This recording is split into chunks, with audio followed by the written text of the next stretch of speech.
Will the U.S. respond? What is your message to Iran after? You're going to find out. মাত্র কয়েকদিন আগেও মনে হচ্ছিল মধ্যপ্রাচ্যে উত্তেজনা কিছুটা কমেছে, যুদ্ধবিরতির পর শান্তি আলোচনার সম্ভাবনা তৈরি হচ্ছিল, কিন্তু সেই আশা যে মুহূর্তে ভেঙে গেল।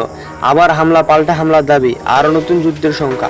যুক্তরাষ্ট্রের বিমান হামলা কয়েক ঘন্টার মধ্যেই Iran Islamic revolution guards corps IRGC দাবি করেছে তারা মধ্যপ্রাচ্যে মার্কিন সামরিক অবস্থান লক্ষ্য করে প্রতিশোধমূলক হামলা চালিয়েছে।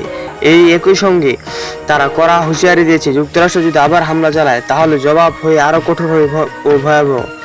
তাহলে কি শান্তির সব পথ আবার বন্ধ হয়ে গেল? ঘটনার সূত্রপাত হরমুজ প্রণালীকে ঘিরে যুক্তরাষ্ট্রের সেন্ট্রাল কমান্ড স্যান্টম অভিযোগ করেছে সিঙ্গাপুরের পতাকাবাহী একটি বাণিজ্যিক জাহাজে ড্রোন হামলার পেছনে ইরানের হাত রয়েছে। ওয়াশিংটনের দাবি, এই যুদ্ধবিরতি সত্ত্বেও স্পষ্ট লঙ্ঘন। এর জবাবে মার্কিন বাহিনী দক্ষিণ ইরানের ক্ষেপণাস্ত্র সংরক্ষণকারী ড্রোন হামলা এবং উপকূলীয় রাডার লক্ষ্য করে বিমান হামলা চালায়।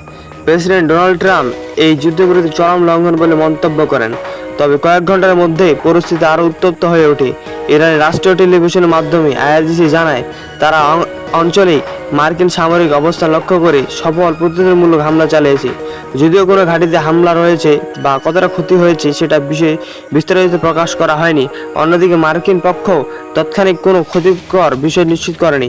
আইআরজিসি আরও বলেছে, যুক্তরাষ্ট্র যদি নতুন করে হামলা চালায় তাহলে পরবর্তী প্রতিক্রিয়া হবে আরও শক্তিশালী ও নজরবিহীন।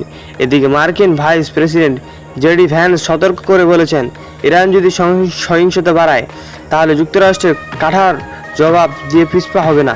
সবচেয়ে বড় উদ্বেগ এবং হরমুজ প্রণালী বিশ্বের জ্বালানি সরবরাহের অন্যতম গুরুত্বপূর্ণ এই নৌপথে ঘিরে যে দুই দেশের অবস্থান এখনো মুখোমুখি। ইরান বলেছে তার নিরাপত্তা উপেক্ষা করে কোনো নৌ চলাচল মেনে না হবে না। অন্যদিকে যুক্তরাষ্ট্র আন্তর্জাতিক নৌ চলাচল অব্যাহত রাখার অঙ্গীকারে পূর্ণ বক্তব্য করেছে। এদিকে অন্তর্বর্তী সমঝোতা কার্যকর হলেও হরমুজ প্রণালীর নিয়ন্ত্রণ, সমৃদ্ধ ইউরেনিয়াম ভবিষ্যৎ এবং আঞ্চলিক নিরাপত্তা সহ একাধিক গুরুত্বপূর্ণ ইস্যুতে এখনও কোনো চূড়ান্ত সিদ্ধান্ত আসেনি। আন্তর্জাতিক বিশ্লেষকদের মতে এই নতুন হামলা, পাল্টা হামলার ঘটনা কূটনৈতিক আলোচনাকে আরও কঠিন করে তুলতে পারে। এখন পুরো বিশ্বের নজর এক প্রান্তে এই সংঘাত কি এখানেই থামবে নাকি মধ্যপ্রাচ্যে আরও বড় ধরনের যুদ্ধের দিকে এগিয়ে যাচ্ছে?